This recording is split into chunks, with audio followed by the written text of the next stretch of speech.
اس سارے منظر کو امیر حمزہ کی بیوی نے دیکھا۔ جب اس منظر کو امیر حمزہ کی بیوی نے دیکھا، تھوڑی دیر کے بعد امیر حمزہ فاتحانہ انداز میں شکار کو آگے رکھ کر لا رہے تھے۔ عرب والوں کا یہ دستور ہوا کرتا تھا کہ جب وہ شکار کر کے لاتے تو آگے رکھ کے لاتے تاکہ دنیا دیکھے کہ ہم شکار کر کے لائے ہیں۔ امیر حمزہ شکار کر کے ابھی ایمان نہیں لائے ہیں۔ امیر حمزہ شکار کر کے آتے ہیں، اپنی بیوی کی طرف شان و شوکت سے فاتحانہ انداز میں اپنی بیوی کی طرف دیکھتے ہیں، شکار آگے رکھ کے لاتے ہیں، گھوڑے سے نیچے اترے۔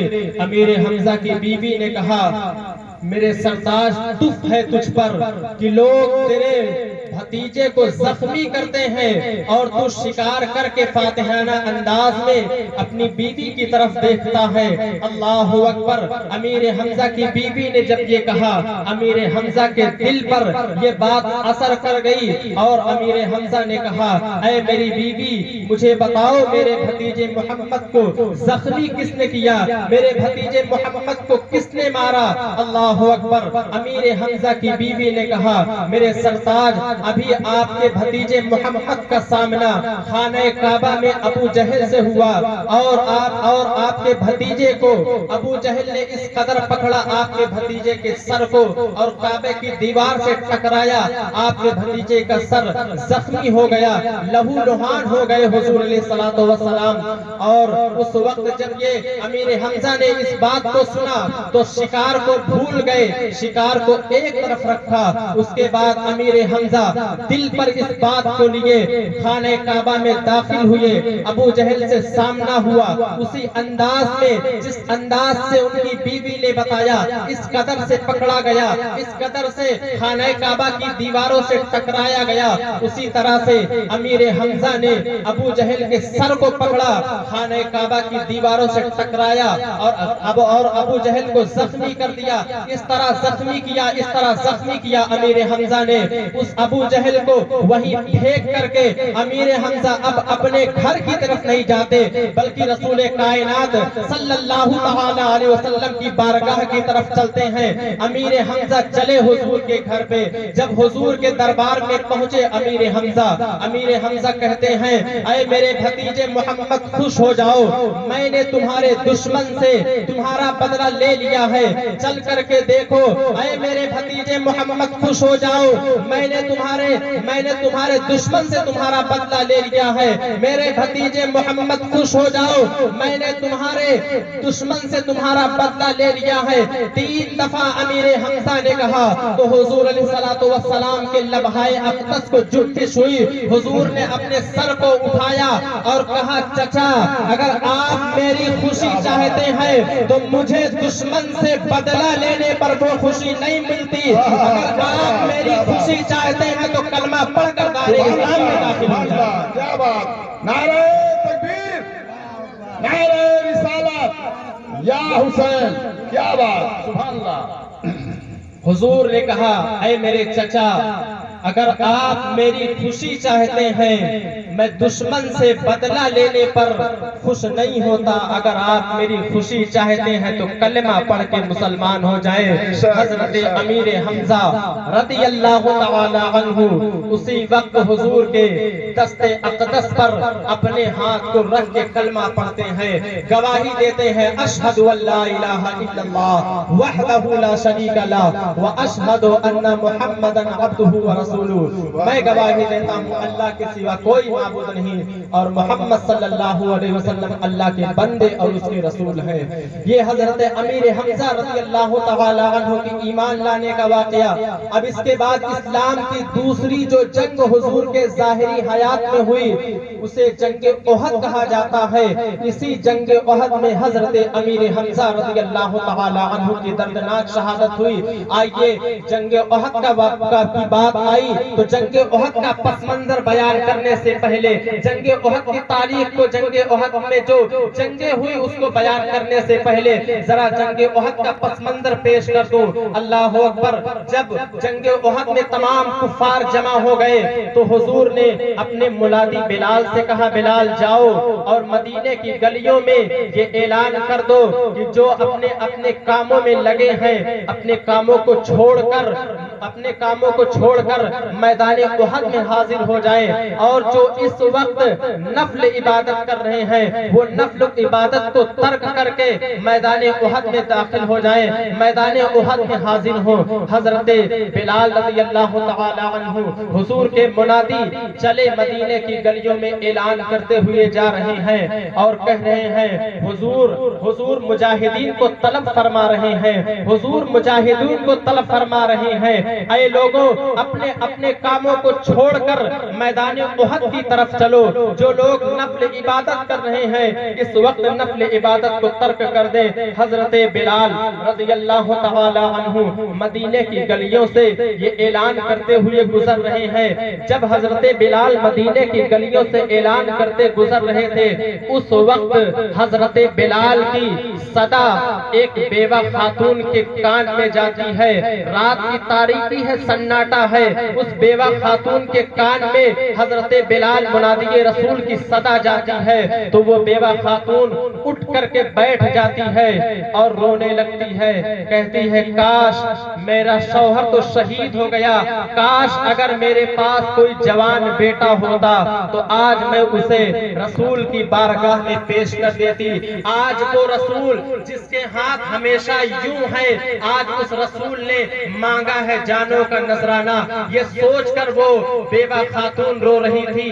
اللہ اکبر۔ اتنے میں اس کا ایک چھوٹا سا بچہ جس کی عمر 4 یا 5 سال بتائی جاتی ہے، وہ چھوٹا سا بچہ بیوہ خاتون کے بغل میں سو رہا تھا۔ جب ماں کی چیخ سنی وہ بچہ اٹھ کر بیٹھ گیا اور کہتا ہے امی جان آپ کیوں رو رہی ہیں، رونے کا سبب بتائیں۔ اللہ اکبر۔ وہ بیوہ خاتون کہتی ہے بیٹا تو سو جا، تو میرے درد کو نہیں سمجھ سکتا، لیکن وہ کوئی معمولی بچہ نہ تھا، ماں نے بڑی عظیم تربیت کی تھی، کوئی معمولی بچہ نہ تھا۔ وہ بچہ ضد پہ اڑ گیا، کہا امی آپ کو بتانا ہوگا، آپ رو کیوں رہی ہیں، کیا آپ کو میرے ابا کی یاد آ گئی؟ اس وقت اس بیوہ خاتون نے کہا بیٹے مجھے تیرے والد کی یاد نے نہیں رلایا، بلکہ ابھی اسی وقت حضور کا منادی بلال یہ اعلان کرتے گزرا ہے کہ حضور مجاہدین کو طلب فرما رہے ہیں، حضور نے مجاہد مانگا ہے۔ اللہ اکبر۔ بس اس وجہ سے رو رہی ہوں، شوہر تو جنگ میں شہید ہو گیا، میرے پاس کوئی جوان بیٹا نہیں ہے جسے میں شہادت کا دولہا بنا کر حضور کے قدموں میں ڈال دیتی، حضور کی بارگاہ میں اسے بھیج دیتی۔ حضور نے آج طلب فرمایا ہے۔ اللہ اکبر۔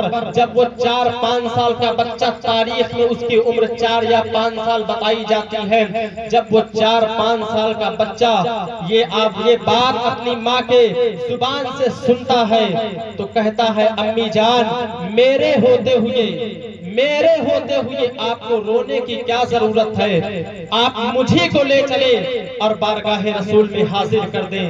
اللہ اکبر۔ یہ جذبات اس ماں کے اس بیٹے کے اندر کس نے ڈالے تھے؟ یہ جذبات اس بیٹے کے اندر کس نے ڈالے تھے؟ اس کی ماں نے، اس کے خاندان والوں نے، جس نے اس کی پرورش کی اس نے ڈالے تھے۔ لیکن آج ہمارے گھر میں دینداری کا حال یہ ہو گیا، آج ہمارے مسلمان کے گھر کے بچوں کو 4-5 سال کی عمر چھوڑو، 10-12-15 سال کے بچے، اکثریت یہی ہے، سب کو نہیں کہتا لیکن اکثریت یہی ہے، 10-12-15 سال کے بچوں کو مکمل کلمہ ترجمے کے ساتھ نہیں آتا، اکثریت یہی ہے۔ لیکن یہ جذبات 4-5 سال کے بچے کے اندر کس نے ڈالے تھے؟ ہمارے 4-5 سال کے بچے آج فلمی اداکاروں کی ایکٹنگ کو دیکھ کر ناچ رہے ہیں۔ ہمارے گھر مغربی تہذیب کے اڈے بن گئے ہیں، ہمارے گھر سینما ہال بن چکے ہیں، ہمارے گھروں سے دین نکل چکا ہے۔ اس چھوٹے سے بچے کے اندر یہ جذبات کس نے ڈالے تھے؟ اس کے والدین نے ڈالے تھے۔ بہرحال بات دور نہ جائے، وہ بچہ کہتا ہے امی جان میرے ہوتے ہوئے آپ کو رونے کی کیا ضرورت ہے، مجھی کو لے چلو اور بارگاہ رسول میں پیش کر دو۔ اللہ اکبر۔ جب یہ سنا اس بیوہ خاتون نے تو اپنے دوپٹے سے اپنے آنسو کو پوچھتی ہے، پوچھنے کے بعد اپنے بیٹے کو 4-5 سال کی ننھی جان کو لے کر بارگاہ رسول میں حاضر ہوئی۔ دیکھا حضور مجاہدین کو ترتیب دے رہے تھے، حضور کی نگاہ پردہ نشین پر پڑی۔ حضور نے بلال سے کہا بلال دیکھو کہ عورت یہاں کیوں آئی ہے، یہاں عورتوں کے آنے کا وقت تو نہیں ہے، پتہ کرو یہ عورت کیوں آئی ہے۔ حضرت بلال آئے، کہتے ہیں اے خاتون اے پردہ نشین یہاں کیوں آئی ہو، یہاں تو عورتوں کے آنے کا وقت نہیں ہے۔ وہ بیوہ خاتون کہتی ہے، وہ پردہ نشین کہتی ہے بلال اتنی جلدی بھول گئے، ابھی تو مدینے کی گلیوں سے اعلان کر رہے تھے حضور نے مجاہدین طلب کیا ہے، حضور نے مجاہدین طلب کیا ہے، مجھے حضور سے کام ہے۔ حضور آئے، بلال نے جا کر بتایا، حضور آئے تو حضور سے کہتی ہے یا رسول اللہ ابھی آپ کا منادی بلال مدینے کی گلیوں سے اعلان کرتے گزرا ہے، حضور نے مجاہدین طلب کیا ہے۔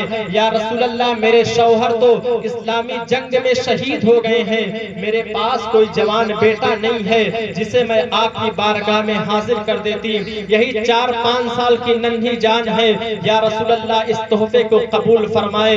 اللہ اکبر۔ حضور علیہ السلام نے جب اتنا سنا حضور کہتے ہیں اے خاتون یہ چھوٹا سا بچہ ہے، نیزہ کیا اٹھا سکے گا، بھالا کیا اٹھا سکے گا، برچھی کیا اٹھا سکے گا، جا اللہ اسے جزا، اللہ تجھے جزا دے، اسلام کے لیے پھر جنگ ہوتی رہے گی، یہ بڑا ہوگا جہاد ہوتا رہے گا، یہ جہاد کرے گا اسلام کی جنگ میں شہید ہوگا، جا اللہ تجھے جزائے خیر عطا فرمائے۔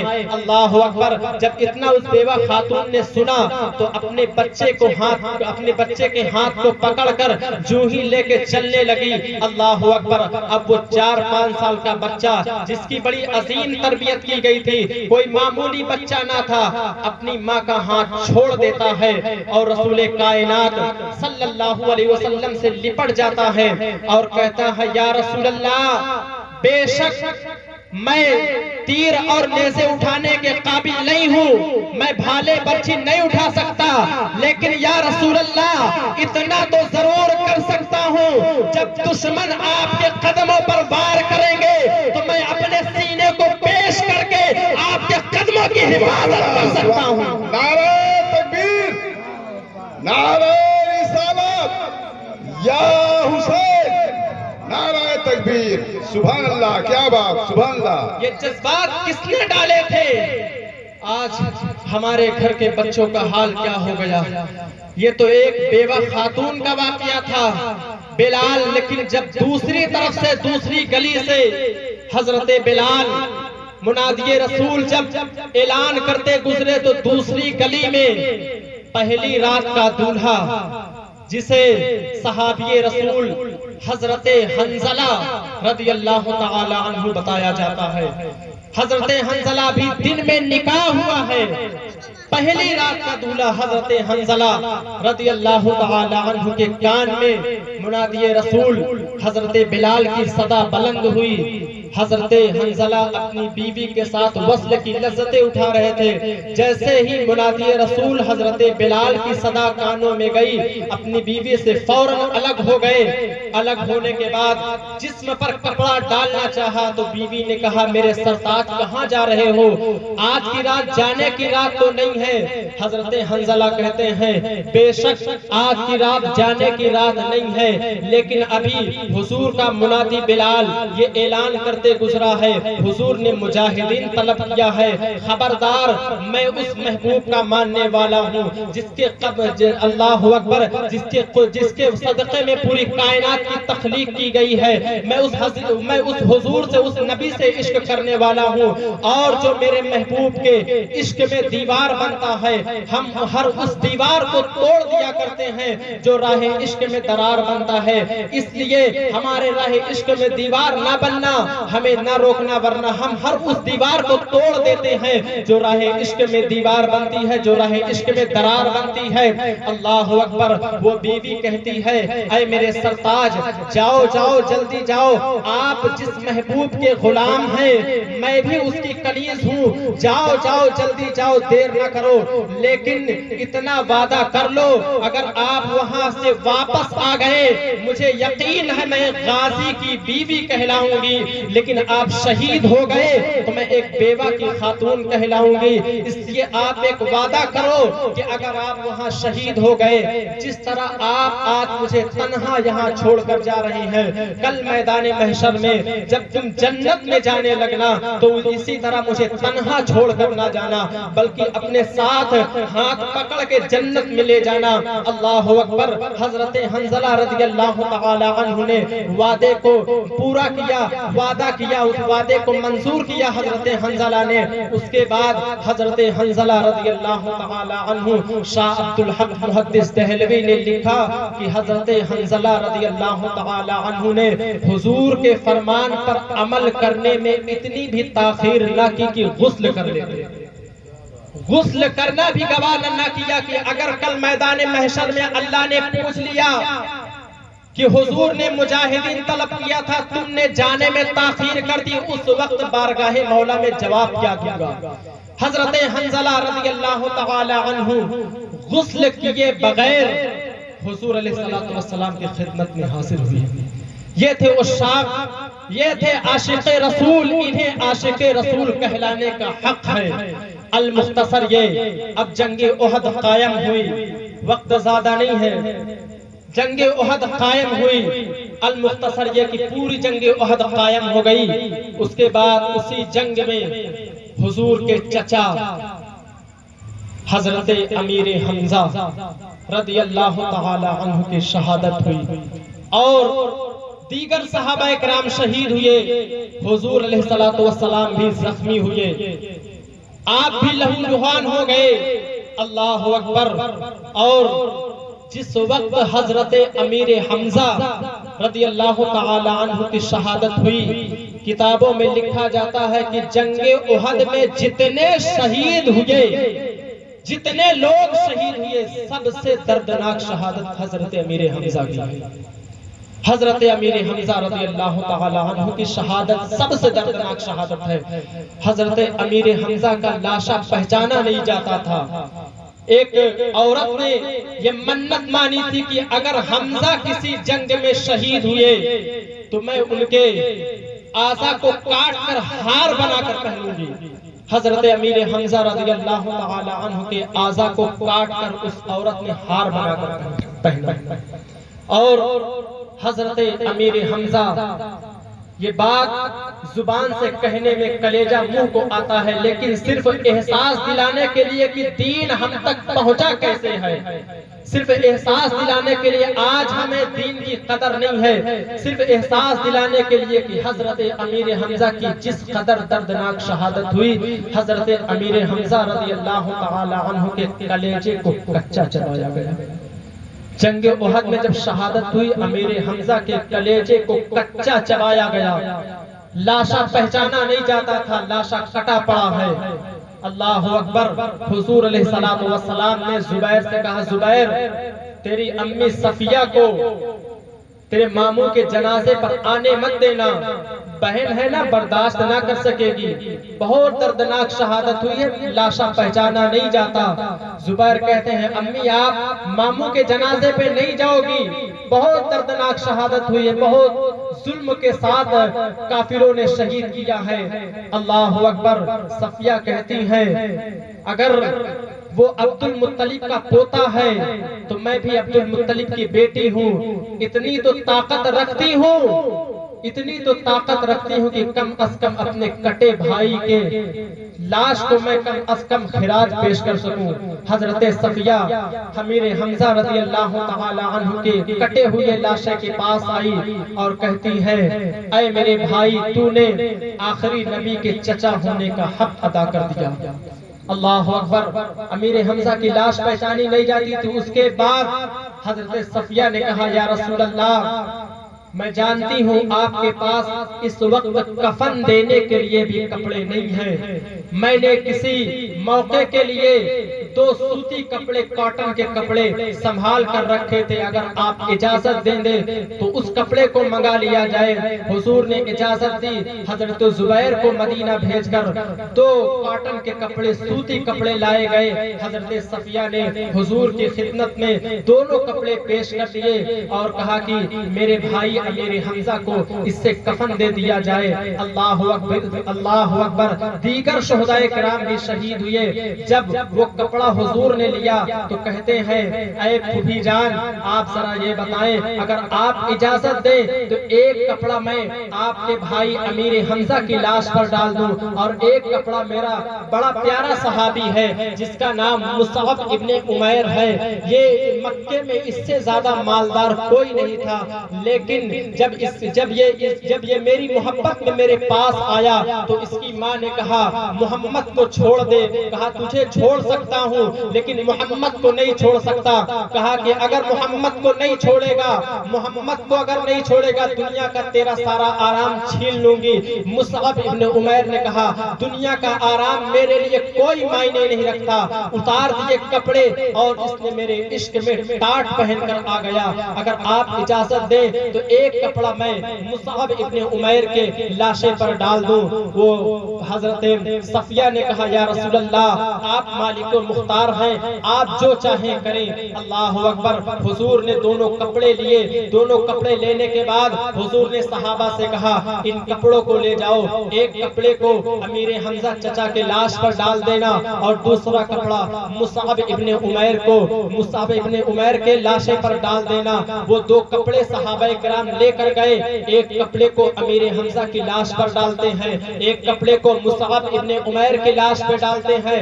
ڈالنے کے بعد حضور کے پاس آتے ہیں کہتے ہیں یا رسول اللہ کپڑا اتنا چھوٹا ہے کہ ہم پیر ڈھکتے ہیں تو سر کھل جاتا ہے اور سر ڈھکتے ہیں تو پیر کھل جاتا ہے. پیر ڈھکتے ہیں تو سر کھل جاتا ہے سر ڈھکتے ہیں تو پیر کھل جاتا ہے.